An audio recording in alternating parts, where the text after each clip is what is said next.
Arthur Munro walked into the lobby of the Grand Regency Hotel with the confidence of a king checking his watch and adjusting his silk tie. Tonight was going to be perfect. First, a boring anniversary dinner with his plain Jane wife to keep up appearances. Then once she was sent home in a cab, the real party would start in the penthouse suite with his mistress Chloe. He thought he was the smartest man in the room. He thought he was playing the system. But Arthur made one fatal calculation. He didn't check the deed to the building. If he had, he would have realized that the woman he was planning to betray didn't just book the table, she owned the entire hotel. And checkout time was coming a lot sooner than he thought. The automatic doors of the Grand Regency slid open with a hushed whisper, admitting Arthur Munro into the chilled, jasmine-scented air of the lobby. He paused for a moment to admire his reflection in the polished brass pillar. At 42, Arthur felt he was in his prime. His suit was tailored, his hair was perfectly gelled, and his bank account, thanks to his wife's family connections, was healthy enough to fund his indiscretions. He approached the reception desk, tapping his platinum credit card on the marble countertop. The receptionist, a young woman named Sarah, with a stiff posture and terrified eyes, looked up. She seemed to freeze for a fraction of a second before forcing a professional smile. "Good evening, Mr. Munro. Welcome back to the Grand Regency." "I have a reservation," Arthur said, his voice carrying that specific tone of entitlement that made service workers grind their teeth. "Two, actually. Pay close attention because I don't want any screw-ups tonight. It's a very delicate evening." Sarah typed on her keyboard, her eyes darting briefly to the security camera aimed at the desk. "Of course, sir. I see the first reservation. Dinner for two at Le Jardin at 7:00 p.m. Anniversary celebration with Mrs. Vivian Munro." "Correct," Arthur said, leaning in closer, lowering his voice. "And the second, the presidential suite booked for 9:30 p.m. Sarah said, her voice wavering slightly. "Under the name, Mrs. Smith." Arthur smirked. "Exactly. Listen to me carefully. At dinner, I want the standard house white wine. Nothing fancy. My wife can't tell the difference anyway. But for the suite, I want the 2012 Dom Perignon on ice, waiting by the bed. And rose petals, lots of them, leading from the door to the jacuzzi." Sarah swallowed hard. I will make a note of that, Mr. Munro. Is there anything else?" "Yes, if my wife asks about the suite, tell her it was fully booked. I told her we're just having dinner because money is tight this month." Arthur chuckled, tapping the counter.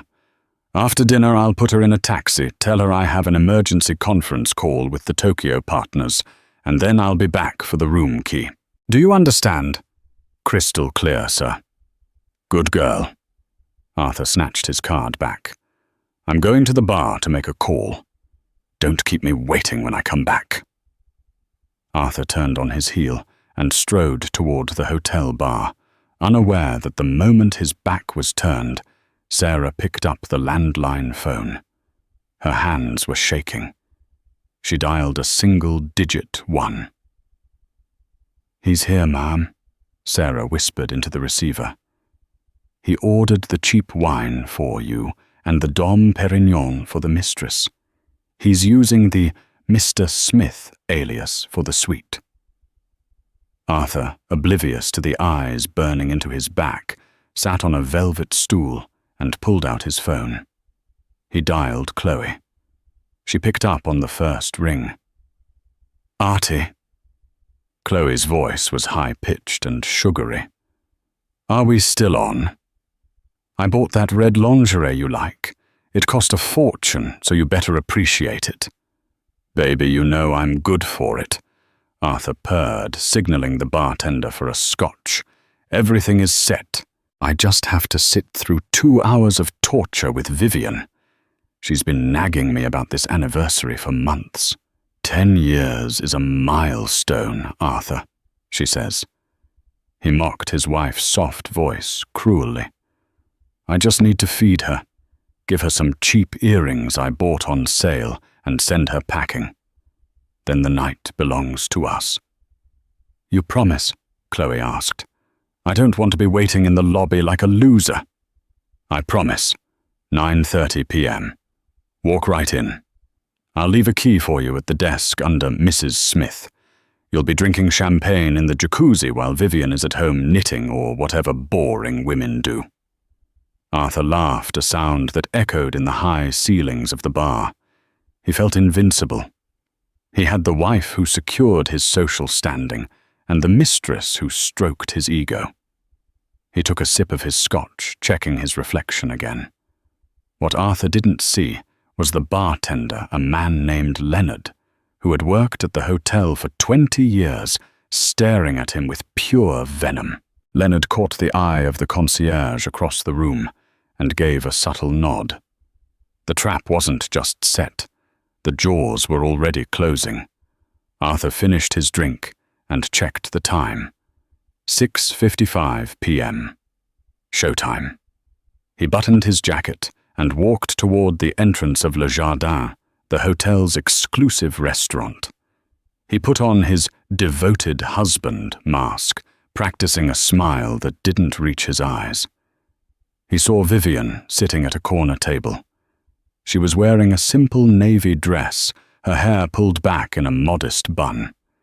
She looked small, manageable, predictable.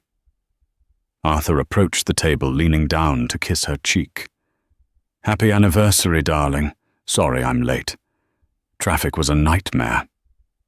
Vivian turned to him. Her eyes, usually warm and forgiving, were different tonight. They were sharp, like shattered glass. But Arthur, in his arrogance, didn't notice. You're right on time, Arthur, Vivian said, her voice smooth and calm. I was just admiring the architecture. It's a beautiful hotel, isn't it? It's decent. Arthur shrugged, sitting down. A bit overpriced, if you ask me. But for you, only the best. Only the best, Vivian echoed, a small, dangerous smile playing on her lips. I'm glad you feel that way. 3 floors up inside the manager's office, which had been temporarily converted into a command center, Henri, the hotel's general manager, stood stiffly next to a bank of high-definition monitors. Audio is clear, madame, Henri said. We have feeds from the reception, the bar, the restaurant, and the hallway leading to the presidential suite. Standing in front of the screens was a woman who looked nothing like the modest wife Arthur had just greeted downstairs. This was the real Vivian Prescott. She had kept her maiden name, legally a fact Arthur never bothered to check. Up here, Vivian wasn't wearing the dowdy navy dress. She was in a tailored white pantsuit that screamed power. She was watching the live feed of herself, or rather her body, double sitting at the table with Arthur. Wait, you might ask. How? Vivian turned to Henri. My cousin Evelyn is doing a fantastic job, isn't she? From the back with the wig, she looks exactly like me. And Arthur is so self-absorbed, he hasn't even looked her in the eye yet. He barely looked at her at all, ma'am, Henri noted with disdain. He spent the entire interaction checking his phone. Vivian crossed her arms. Let's review the assets, Henri. Yes, ma'am. You purchased the Grand Regency Group 6 months ago using the inheritance from your grandmother, the late Duchess of Cornwall's estate. The acquisition was done through a shell company, Phoenix Holdings. Mr. Monroe believes your grandmother left you a collection of antique teapots and a small cottage in the countryside. He never did respect my family, Vivian murmured, watching the screen where Arthur was currently waving a waiter over with an aggressive snap of his fingers. He thought he married a quiet librarian. He didn't know he married into an empire. The purchase of the hotel hadn't been accidental. 6 months ago, Vivian had found the second phone. It was a classic cliché, hidden in the spare tire compartment of his Audi. The messages were graphic, cruel, and detailed. They detailed how he was spending her money on Chloe, how he planned to leave Vivian once he had secured a loan against their house, a house she paid for. Vivian hadn't cried. She had called her lawyer Beatrice. "I don't just want a divorce, Beatrice," Vivian had said. "I want to dismantle him. I want to take away the lifestyle he loves more than he loves me." When she found out Arthur's favorite love nest with Chloe was the Grand Regency, she didn't just book a room to catch him. She bought the building. "Status on the Mistress?" Vivian asked Henry now. "Chloe Summers is currently in a taxi 5 minutes away. She believes she is checking into the presidential suite. However, per your instructions, we have made some adjustments to the room." Vivian smiled. "Did you replace the Dom Perignon?" "Yes, ma'am. The bucket is filled with lukewarm tap water and a bottle of sparkling apple cider. We also replaced the rose petals." "With poison ivy. No, that would be a lawsuit," Henri corrected himself. "We replaced them with printed copies of Mr. Monroe's credit card statements, the ones showing he is over his limit." "Perfect," Vivian said. She pressed a button on the intercom that connected to the earpiece her cousin Evelyn was wearing in the restaurant downstairs. "Evelyn, you're doing great. Initiate Phase 2. Ask him about the investment opportunity he mentioned last week." On the screen, Evelyn nodded slightly. Down in the restaurant, Evelyn, posing as Vivian, cleared her throat. "Arthur, darling, before we order, you mentioned you needed me to sign some papers for that business loan." Arthur's eyes lit up. This was what he was waiting for. He reached into his jacket pocket and pulled out a folded document. "Yes, I'm so glad you remembered. It's just a formality, Viv, just to help me expand the marketing firm. I just need your signature here. And here. It puts the cottage up as collateral, but don't worry, it's zero risk." It was a lie. The business was failing. He was going to use the loan to buy a condo for Chloe. "I see," Evelyn said. "I'll sign it after dessert." "Why wait?" Arthur pressed his smile, tightening. "Because," Evelyn said, reciting the line Vivian fed her through the earpiece, "I have a surprise for you, too. A big one." Arthur rolled his eyes when she looked down at the menu. "Fine. After dessert. But hurry up and order. I have that conference call at 9:30. Back in the control room, Vivian watched Arthur check his reflection in his spoon. "Henri," Vivian said, her voice dropping an octave. "Is the billing system ready?" "Yes, ma'am. We have unlinked his corporate card. He thinks he's paying for this dinner and the suite with his company expense account. But we've rerouted the charge directly to his private debit card, the one that is currently joint with you, and currently has a balance of exactly $12. And the overdraft protection. Disabled as of this morning." "Excellent." Vivian straightened her blazer. "I'm going down. Evelyn can only stall for so long. It's time for the real wife to make an entrance." "Shall I call security?" Henry asked. "Have them on standby, but don't intervene unless I say so. I want to see the look on his face when the owner of the hotel asks him to leave." Vivian walked out of the office, her heels clicking rhythmically on the marble floor. She took the private elevator, the one that required a retinal scan, down to the lobby. As the elevator descended, Vivian checked her phone. A text from Beatrice, her lawyer. "Papers are ready. Asset freeze is active in 10 minutes. The elevator doors pinged open. Vivian stepped into the lobby. She didn't look like the woman Arthur left at home.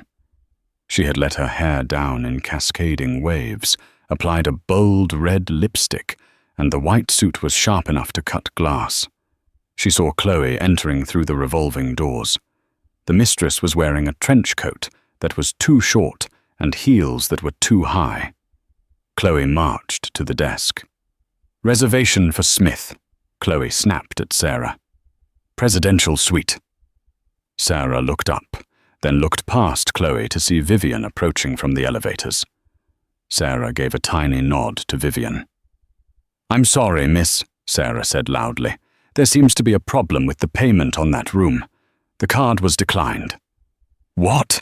Chloe shrieked. "That's impossible. Arthur, I mean Mr. Smith is loaded." "Try it again." "I have tried it 3 times," Sarah said calmly. "Perhaps you should go ask him. He's in the restaurant." Vivian stopped in the middle of the lobby, watching the chaos begin. Chloe's face turned red. She spun around and began marching toward Le Jardin, her heels clacking furiously. Vivian followed a silent predator stalking her prey. Arthur was about to have his appetizers interrupted by a very spicy main course. Inside Le Jardin, the atmosphere was one of refined elegance. Crystal chandeliers, tinkling on softly the murmur of polite conversation, the gentle clink of silver against porcelain. But at table 12, the tension was thick enough to choke on. Arthur was growing increasingly agitated. The woman he believed to be his wife, Vivian, was taking an eternity to finish her risotto. She was eating grain by grain, staring out the window, completely ignoring the loan documents he had pushed toward her. "Vivian," Arthur hissed, leaning over the table. "The ink isn't going to dry itself. I need that signature now. I have that call in 15 minutes. Evelyn, still wearing the wig that matched Vivian's mousy brown bun perfectly, took a slow sip of water. "You know, Arthur, I was thinking about the time you forgot my birthday 3 years ago. You said you were in Chicago for a conference." Arthur groaned, rolling his eyes. "Why are we bringing up ancient history? I bought you that thing, that blender, to make up for it." "A blender?" Evelyn repeated, her voice flat. "Yes, while you were actually in Miami with your secretary Jessica." Arthur froze. His fork clattered onto his plate. "What did you say?" "I said homo." Evelyn raised her voice slightly. "Miami? Jessica. The Fontainebleau Hotel. Room 404. Arthur's face drained of color. He looked around nervously to see if anyone was listening. "Lower your voice. You're delusional." "I was working." "You were working on a tan, Arthur," Evelyn said. Before Arthur could concoct a lie, the sound of rapid, angry footsteps pierced the quiet hum of the restaurant. Heads turned. A waiter gasped and jumped out of the way as Chloe Summers, looking like a hurricane in a trench coat, stormed through the dining room. Arthur heard the commotion and turned around, irritated that someone was disturbing his dinner. When he saw who it was, his irritation turned to pure, unadulterated horror. It was Chloe, and she was looking right at him. No, Arthur thought, his heart hammering against his ribs. Not here. Not now. It's too early. She's supposed to be in the suite. He stood up, waving his hands frantically, trying to signal her to leave, to turn around, to do anything but come to the table. But Chloe was past the point of subtlety. She was humiliated, she was sober, and she wanted answers. "Arthur!" She shrieked, her voice echoing off the vaulted ceiling. The entire restaurant went silent. The pianist stopped playing mid-chord. Arthur's face turned a deep shade of crimson. He looked at Evelyn, who was calmly buttering a roll, then back at Chloe. Excuse me," he stammered to Evelyn. "I think there's been a mistake." He tried to intercept Chloe near the dessert cart. "Chloe, what the hell are you doing?" he whispered furiously, grabbing her arm. "You're ruining everything I said, 30. Chloe yanked her arm away. "The card declined, Arthur." The card declined 3 times. The receptionist looked at me like I was a beggar off the street. "That's impossible," Arthur hissed. "It's a corporate card. It has a $50,000 limit." "Well, it has a $0 limit now," Chloe shouted, not caring who heard. "And they won't let me into the suite without a deposit. You left me standing there like an idiot while you're here, stuffing your face with—" She looked past him and saw the woman sitting at the table. With her. Chloe marched past Arthur up to the table. She glared down at Evelyn. "So this is the famous Vivian," Chloe sneered. "He talks about you, you know. Says you're as exciting as watching paint dry. Says he only stays for the money." Arthur rushed over looking like a man trying to put out a forest fire with a water pistol. "Chloe, stop, Vivian. Don't listen to her. She's a disgruntled former employee. She's mentally unstable." Evelyn slowly placed her napkin on the table. She looked up at Chloe, then at Arthur. Then, very deliberately, she reached up to her head. With a swift motion, she pulled off the wig. Cascading blonde hair tumbled down completely, unlike Vivian's style. She pulled off her glasses and wiped away the makeup that had created the illusion of Vivian's tired eyes. Arthur stumbled back, gripping the back of a chair for support. Who are you? I'm Evelyn," she said, her voice changing from the soft mimicry of Vivian to her natural, sharper tone. "Vivian's cousin, the one you called the ugly one at the wedding." Arthur's mouth opened and closed like a fish. "Where is Vivian?" I believe a cool, commanding voice came from the entrance of the restaurant. "That is my cue." Arthur whipped around. Standing in the archway of the restaurant was the real Vivian, but it was a Vivian he didn't recognize. The woman standing there radiated authority. The white suit was impeccable, her posture was regal, and her eyes held a cold, hard glint of triumph. She was flanked by Henri, the hotel manager, and 2 large security guards. She walked slowly toward the table, the crowd parting for her instinctively. She stopped 3 feet from Arthur, looking him up and down with an expression of mild disgust. "Hello, Arthur," she said. "Happy anniversary." Arthur looked between the 3 women, the mistress, the decoy, and the wife. His brain was misfiring. "Vivian, you set me up. I knew about Jessica in Miami." Vivian listed ticking off fingers. "I knew about Sarah in accounting last year, and I certainly know about Chloe, who apparently enjoys maxing out credit cards that don't belong to her." Chloe, realizing she was losing control of the narrative, tried to pivot. "Listen, lady. I didn't know he was married. I mean, I knew. But he said you were separated." "Quiet, dear." Vivian silenced her without even looking at her. "The adults are talking." Arthur tried to regain his composure. He straightened his jacket, trying to summon the arrogance that had carried him through life so far. "Okay, fine, you caught me. So what, I'll move out. We'll get a divorce. But you can't make a scene here, Vivian. People are watching.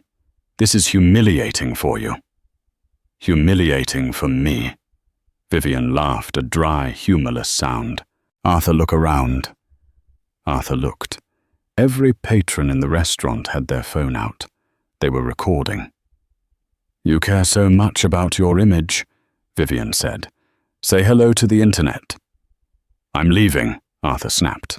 "Chloe, come on. We're going to the Hyatt." "You're not going anywhere." Henri, the manager, stepped forward, blocking Arthur's path. "Excuse me," Arthur barked. "I'm a paying customer. I demand you let me leave." "Actually," Henri said, checking a tablet in his hand, "you aren't a paying customer. As Ms. Summers pointed out, your cards have been declined. All of them. The dinner bill currently stands at $400, plus the bottle of scotch you had at the bar, plus the reservation cancellation fee for the suite. Arthur scoffed. I have cash. He reached for his wallet. He opened it. It was empty. He froze. My cash. I had $500 in here this morning.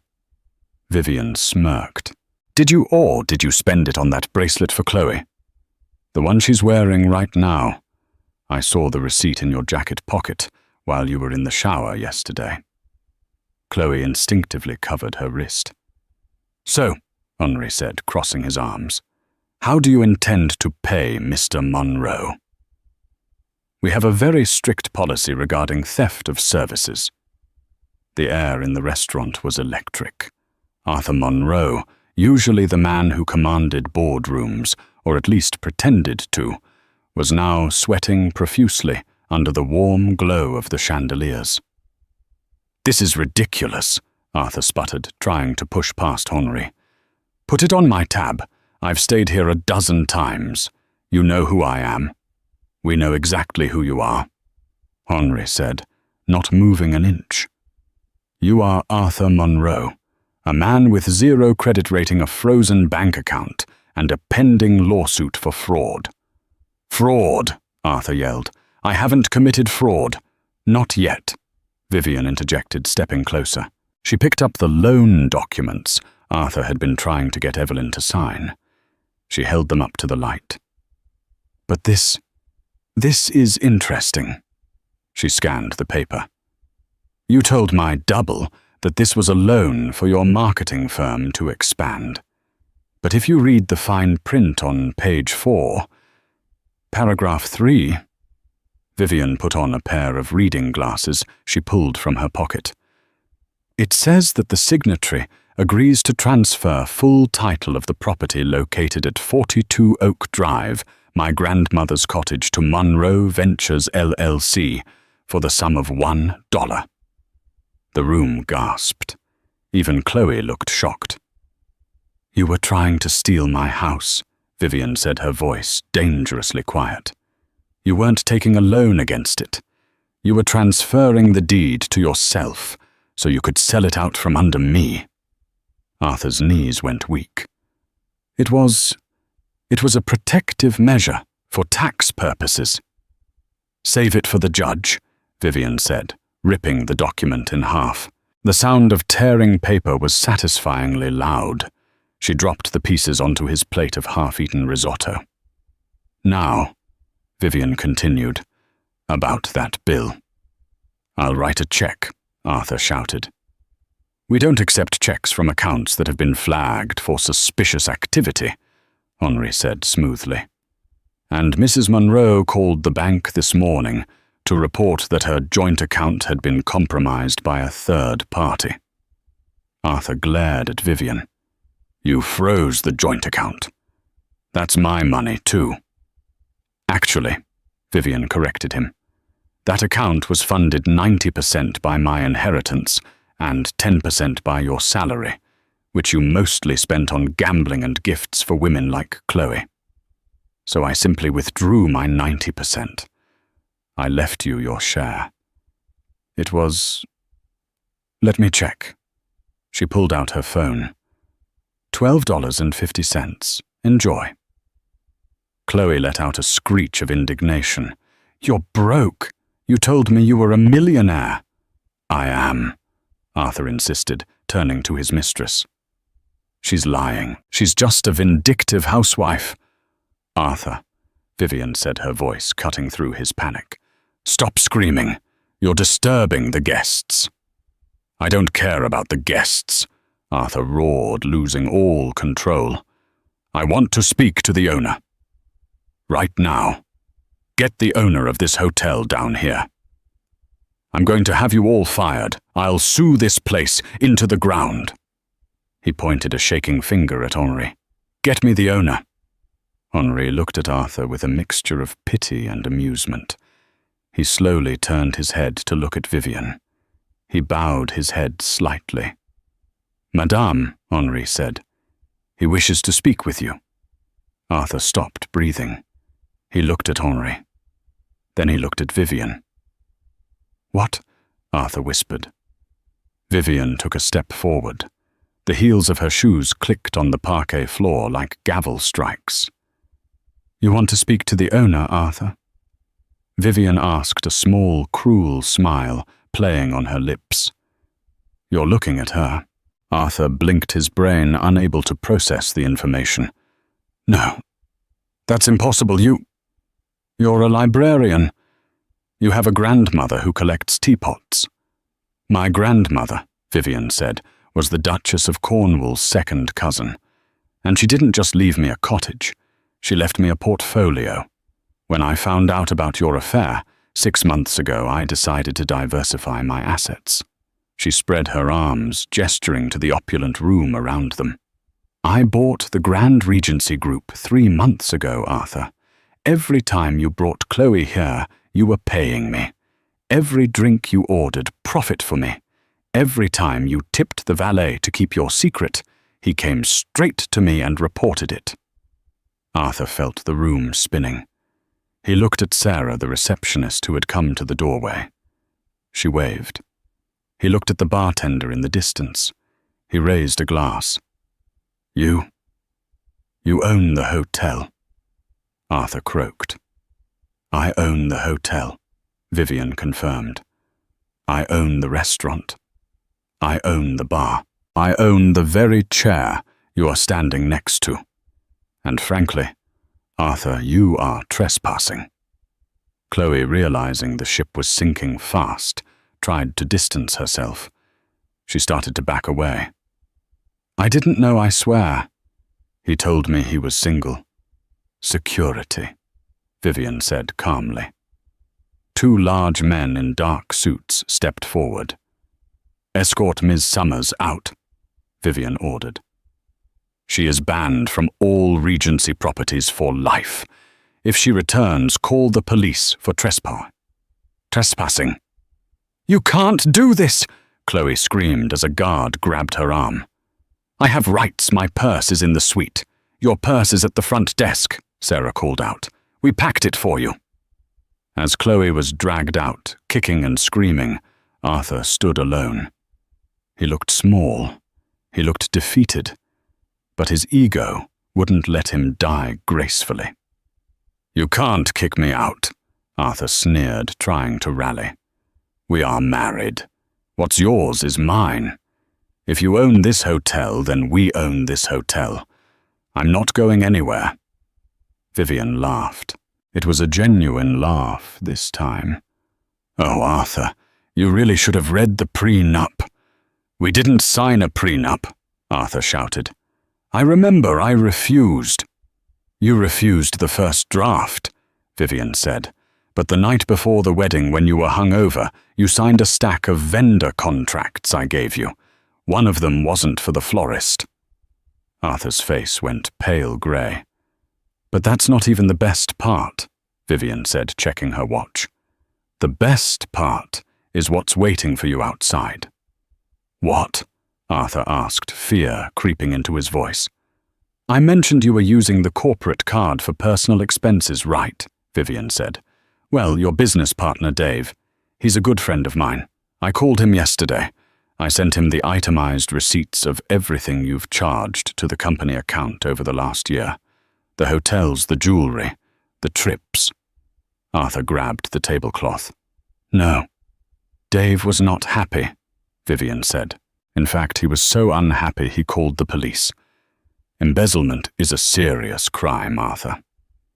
Sirens began to wail in the distance, getting louder with every second. Blue and red lights began to flash against the large bay windows of the restaurant. "You planned this," Arthur whispered, tears of rage filling his eyes. "You planned every second of this." "For 6 months," Vivian nodded. "I wanted to make sure our 10th anniversary was unforgettable." Henri stepped forward. "The police are at the entrance, madame." "Excellent," Vivian said. She looked at Arthur. "Now get out of my hotel." Arthur looked at the door, then back at Vivian. He lunged. Driven by blind fury, Arthur lunged across the table, reaching for Vivian's throat. "I'll kill you, you witch!" He didn't make it 2 steps. The security guard, who had been standing silently behind him, tackled Arthur to the ground with professional efficiency. A heavy boot pressed into Arthur's back, pinning him to the expensive carpet. "Get off me!" Arthur screamed, his face pressed against the floor. "Keep him there," Vivian said coolly, looking down at her husband. She didn't flinch. She simply picked up her glass of wine, a vintage Pinot Noir, and took a slow, deliberate sip. "Henri," she said, turning to the manager. "Yes, madame. I think the carpet is ruined. Send the bill to Mr. Monroe's lawyer, assuming he can afford one." The transition from the plush, velvet-carpeted floors of the Grand Regency to the cold, hard plastic of the police cruiser's back seat was a shock to Arthur Monroe's system. His hands, usually accustomed to holding crystal tumblers of scotch or the steering wheel of his Audi, were now cuffed tightly behind his back. The metal bit into his wrists, a physical reminder of his sudden and violent fall from grace. "You're making a mistake," Arthur yelled at the mesh partition, separating him from the officers in the front. "Do you know who I am?" "I know the commissioner. I played golf with him last summer." Officer Miller, a grizzled veteran who had seen men like Arthur 1,000 times before, didn't even turn his head. Yeah, and I played poker with the Pope. Sit tight, Mr. Monroe. You're facing charges of embezzlement, fraud, and assault. The commissioner isn't going to help you with that." As the cruiser pulled away, Arthur pressed his face against the window. He saw the Hotel Vivian's hotel shining like a jewel in the night. He saw the valet parking the cars of guests who were not in handcuffs. He saw the life he was supposed to be living. Meanwhile, back inside the manager's office, the atmosphere was one of controlled chaos. Vivian sat behind the large mahogany desk, the adrenaline beginning to fade, replaced by a deep, weary satisfaction. Henri placed a cup of herbal tea in front of her. "The police have taken the statements, madame. The footage of Mr. Monroe attempting to strangle you has been secured and transferred to the district attorney's office. It is compelling evidence." "Thank you, Henri," Vivian said, taking a sip. Her hands were steady. "And the guests in the restaurant were entertained," Henri admitted with a small smile. "We offered a round of complimentary desserts as an apology for the disturbance. No one complained. In fact, I believe several people were live-streaming the arrest. You are trending on Twitter, madame. #, the wife wins is currently the #1 hashtag in the city." Vivian sighed, leaning back in the leather chair. "I didn't want fame, Henri. I just wanted freedom. But I suppose in this world, sometimes you have to burn the house down to get the rats out." "Speaking of rats," Henri said, "Ms. Summers is currently in the lobby screaming at the concierge. She is demanding we return the shoes she left in the suite. Apparently, they are Louboutins." "Put them in a trash bag," Vivian said coldly, "and leave them on the curb. She can dig for them. She can dig for them." An hour later, Vivian was joined by her lawyer, a sharp-featured man named Preston Gould. Preston was known in the city as the Shark for a reason. He didn't just win cases, he devoured the opposition. He walked into the office carrying a thick briefcase, looking far too cheerful for 1100 p.m. on a Tuesday. "Vivian," Preston said, shaking her hand, "I just got off the phone with the DA. They are throwing the book at him. Dave, your husband's business partner, provided a spreadsheet of the embezzled funds that is 40 pages long. Arthur wasn't just skimming off the top. He was draining the company dry to fund that condo down payment for the Mistress." "Does Arthur know about the condo evidence?" Vivian asked. "Not yet. Preston grinned, revealing perfectly whitened teeth. He thinks he's just facing a little misunderstanding. He has no idea we found the hidden email account where he was negotiating the purchase under the alias Artie King. Good, Vivian said. I want him to have hope, Preston, and then I want you to crush it in front of the judge.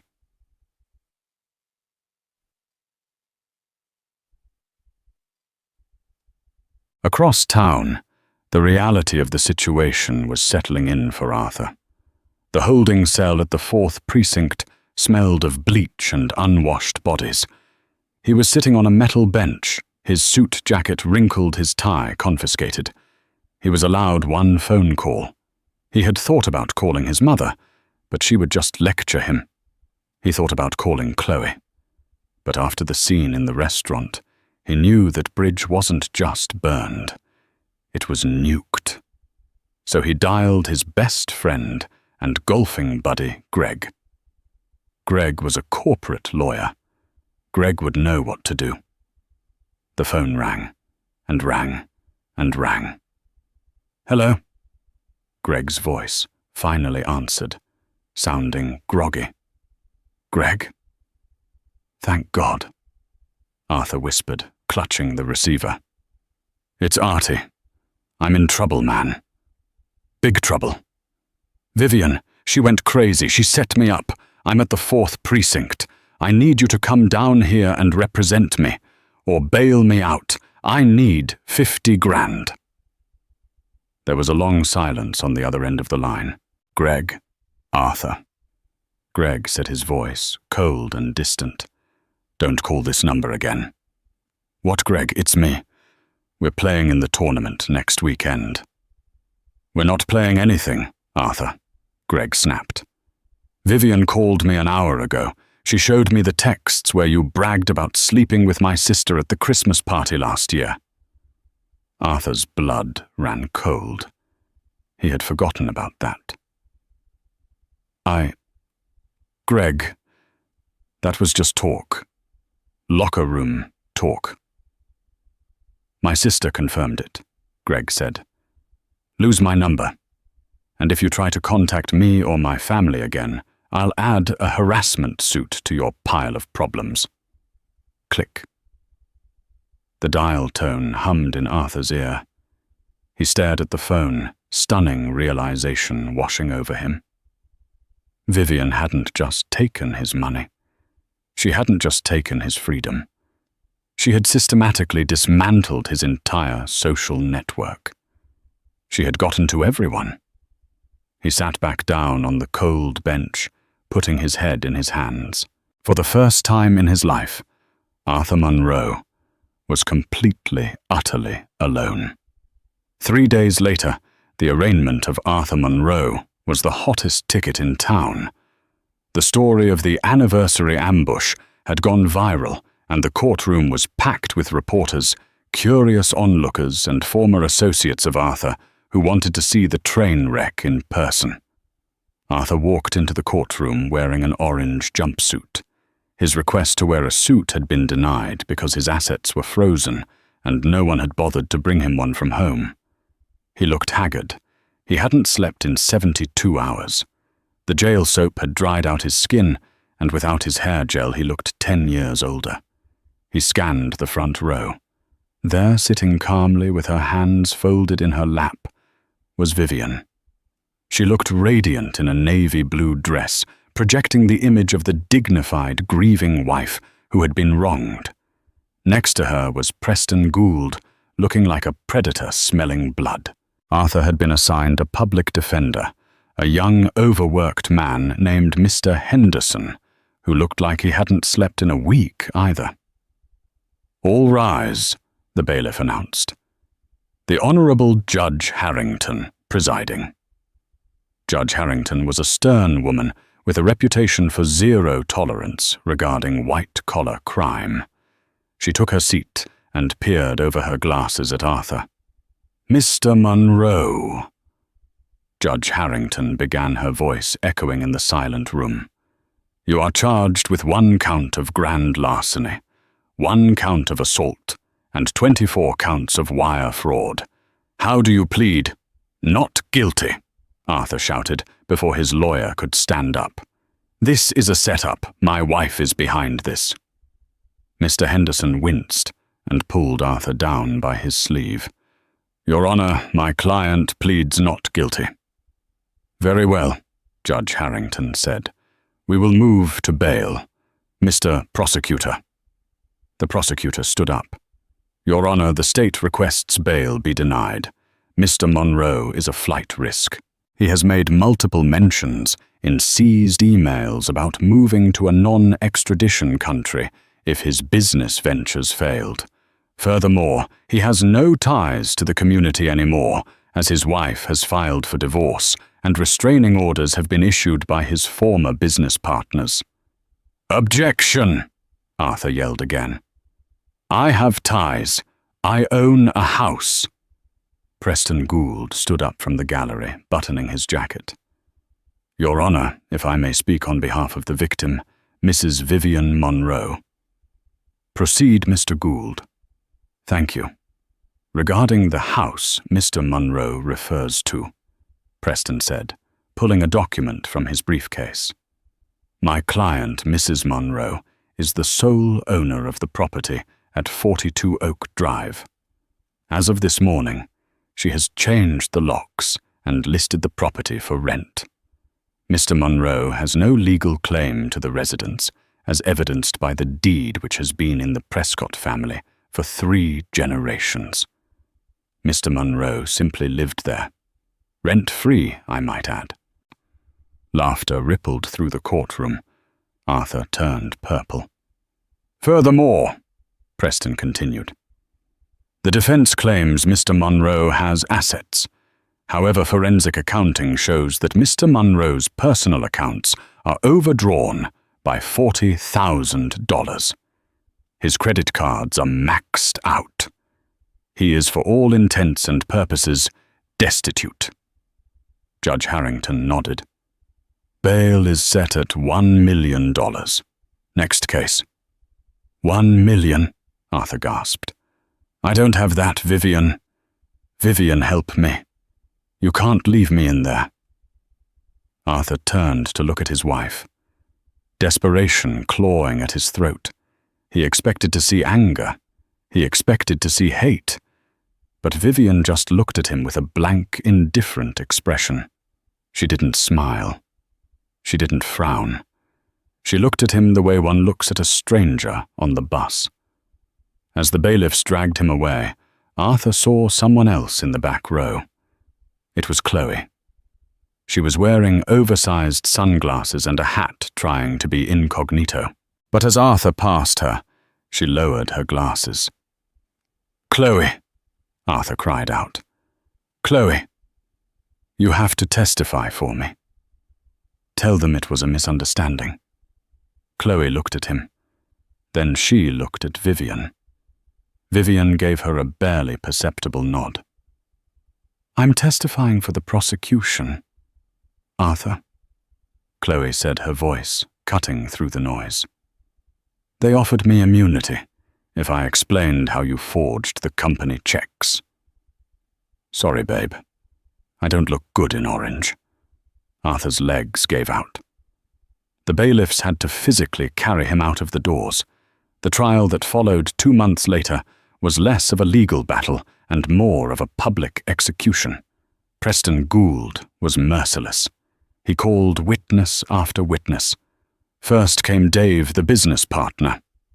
Arthur was like a brother to me, Dave told the jury, his voice trembling with anger. And then I found out he was charging client dinners that were actually weekend getaways to Cabo with Ms. Summers. He stole nearly $500,000 from our operating budget. We almost had to lay off staff because of him. Then came Sarah, the receptionist from the hotel. Mr. Monroe was verbally abusive, Sarah testified. He instructed me to lie to his wife.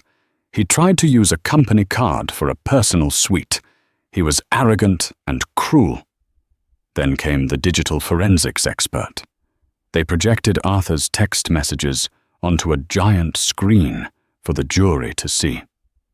The texts where he called Vivian boring. The texts where he called Dave a gullible idiot. The texts where he planned to dump the old ball and chain once he secured the loan on the house.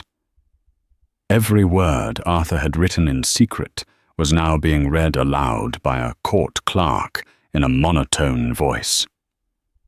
The jury looked at Arthur with open disgust, but the final nail in the coffin was Vivian herself.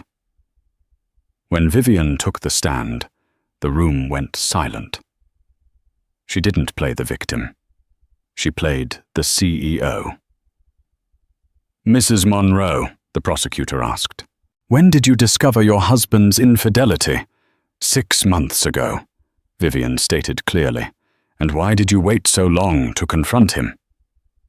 "Because," Vivian said, looking directly at Arthur, "I am a businesswoman. You don't liquidate an asset until you have secured the maximum return on investment. I needed to ensure that when I left Arthur, I took everything that was rightfully mine. He spent 10 years spending my money and underestimating my intelligence. I spent 6 months ensuring he would never do it again." "Did you entrap him?" Mr. Henderson, the public defender, tried to ask in cross-examination. "By buying the hotel." Vivian smiled. It was the same dangerous smile she had worn in the restaurant.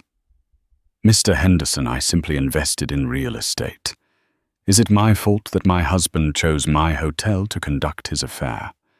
Is it my fault he chose to commit fraud in my restaurant? I didn't force him to do any of those things. I just provided the venue." The jury deliberated for less than an hour. "Guilty," the foreman read, "on all counts." Judge Harrington looked at Arthur. He was slumped in his chair, a broken man. "Arthur Monroe," Judge Harrington said, "you have displayed a level of greed and narcissism that is truly staggering. You betrayed your wife, your business partner, and the law. I sentence you to 8 years in state prison, followed by 10 years of probation. You are also ordered to pay restitution in the amount of $450,000 to your former company." The gavel banged. The sound was like a gunshot ending Arthur's life. As he was led away in handcuffs, heading toward a transport bus that would take him to a maximum security facility, Arthur looked back one last time. The courtroom was emptying, but Vivian was still there. She was standing with Preston Gould shaking his hand. Then she turned and walked out of the double doors, her head held high, stepping into a future that was entirely her own. Arthur realized then that he had never really known his wife at all. He had married a quiet girl, but he had divorced a tycoon. The heavy oak doors of the courthouse swung shut behind Vivian, muffling the chaotic din of the trial. Outside, the air was crisp, smelling of rain and asphalt. A throng of reporters waited at the bottom of the concrete steps, microphones bristling like a hedge of thorns. "Mrs. Monroe." "How do you feel?" one shouted. "Is it true you're selling the hotel?" Vivian paused at the top of the stairs, adjusting her sunglasses. She didn't shrink away. She stepped up to the nearest microphone, the cameras clicking in a rhythmic, shutter-speed applause. "My name," she said, her voice steady and amplified across the plaza, "is Ms. Prescott, and I have no comment for the inmate. My only comment is for anyone who thinks they are trapped or powerless." She leaned in closer to the lens. "Check the bank accounts, check the phone bills, and never ever let anyone tell you that you are just a spectator in your own life. Sometimes you have to be the owner." With that, she descended the stairs, flanked by Preston Gould and her security team. She slipped into the back of a waiting black limousine. As the door closed, sealing her in the quiet luxury of leather and tinted glass, Vivian finally let out a breath she felt she had been holding for 10 years. She picked up her phone, navigated to the contact named Husband, and pressed delete. "Where to, Ms. Prescott?" the driver asked. Vivian smiled, watching the city blur past. "Home, and then to the bank. I have a hotel to renovate." 1 year later, the Grand Regency Hotel. The Grand Regency was no longer just a hotel. It was a landmark. Under Vivian's leadership, the stuffy aesthetic had been replaced by bright, contemporary elegance. Tonight was the Phoenix Gala, celebrating the 1-year anniversary of the new ownership. The ballroom was a sea of silk diamonds and tuxedos. Vivian stood on the balcony overlooking the dance floor, wearing a gown of emerald green silk, a stark contrast to the invisible navy dresses of her past. She held a flute of vintage champagne. "It's a good turnout," a voice said beside her. It was Henri, now the vice president of operations. His suit was sharper, his posture proud. "We raised $2 million for the women's shelter tonight, and the signature cocktail, the alimony, is the best seller at the bar." Vivian laughed softly. "I thought it was a bit on the nose, but the marketing team insisted. Bitter lemon with a sweet finish." "Madame." Henri hesitated, his tone softening. "There is a letter. It arrived this morning, from the State Correctional Facility." Vivian's smile didn't falter, but her eyes cooled. She took a slow sip of champagne. "Burn it." "You don't want to read it?" "I know what it says," Vivian replied, looking out over the party. "It says he's sorry. It says he misses the comfort. It says he's changed. It's a script, Henri, and I've already cancelled that show." Henri smiled with genuine admiration. "Consider it burned. Oh, and I saw an old acquaintance today, Ms. Summers." "Chloe." Vivian raised an eyebrow. She was delivering a food order to the front desk for a guest. She works for a delivery app now. She tried to come in, but security escorted her out. She looked quite tired. Vivian felt a flicker of acknowledgement. The universe had balanced the scales. "Everyone lands where they belong, eventually," she said. A handsome man in a tuxedo approached them, the architect for her new Bali resort. He had kind eyes and his own fortune. "Ms. Prescott," he said, offering a hand. "They're playing a waltz. I was hoping I could steal the owner for a dance." Vivian looked at his hand, then at the ballroom filled with her success. "You can try," Vivian smiled, placing her hand in his. "But be warned, I always lead." State Correctional Facility, Block C, 300 miles away. The atmosphere was suffocating. Arthur Monroe sat on the edge of a thin, lumpy mattress that smelled of mildew. His cellmate, a large man named Tiny, snored loudly on the top bunk. Arthur looked at his reflection in the scratched metal mirror. The tan was gone, replaced by a prison pallor. He had aged 10 years in 12 months. The small television mounted outside the bars was blaring the evening news. "And live from the Grand Regency, we are seeing the arrival of the city's elite for the Phoenix Gala, hosted by business tycoon Vivian Prescott." Arthur rushed to the bars, gripping the cold steel until his knuckles turned white. On the screen, he saw her. Vivian. She was laughing, throwing her head back, looking more beautiful and alive than he had ever seen her. She was talking to a man who looked at her with total reverence. "That's my wife," Arthur whispered, his voice cracking. That was my wife. "Shut up, Monroe," a voice yelled from across the hall. "Nobody cares." Arthur slid down the bars until he hit the concrete floor, pulling his knees to his chest. He remembered the anniversary night, the arrogance, the sheer audacity of bringing Chloe to Vivian's hotel. He realized now that Vivian hadn't just owned the building. She had owned the situation from the first text message. She had let him dig his own grave, handed him the shovel, and watched patiently while he jumped in. The news segment ended. "It's going to be a cold night," the weatherman said cheerfully. Arthur shivered, pulling his scratchy blanket around his shoulders. He looked at the empty space on his finger, where his wedding ring used to be, the ring he used to take off whenever he entered a bar. Now he would give anything to have it back. But the ring, the money, the house, and the woman were gone forever. Arthur closed his eyes as the sound of the prison locking down echoed down the corridor. The heavy clank of metal on metal, sounding exactly like the closing of a book. And that is the story of how Arthur Munro learned the most expensive lesson of his life.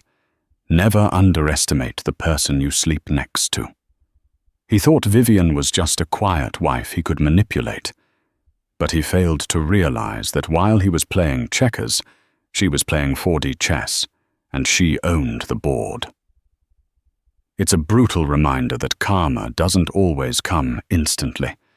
Sometimes it waits. It gathers receipts, it buys hotels, and it strikes when the check comes due. Arthur lost his freedom and his fortune, while Vivian turned her heartbreak into an empire. What do you think? Did Vivian go too far with the public humiliation, or did Arthur get exactly what he deserved? And what would you do if you found out your partner was cheating? Let me know in the comments below. If you enjoyed this story of betrayal and ultimate revenge, please hit that like button. It really helps the channel. Don't forget to share this with a friend who loves a good drama, and subscribe with notifications on so you never miss the next crazy real-life story. Thanks for watching.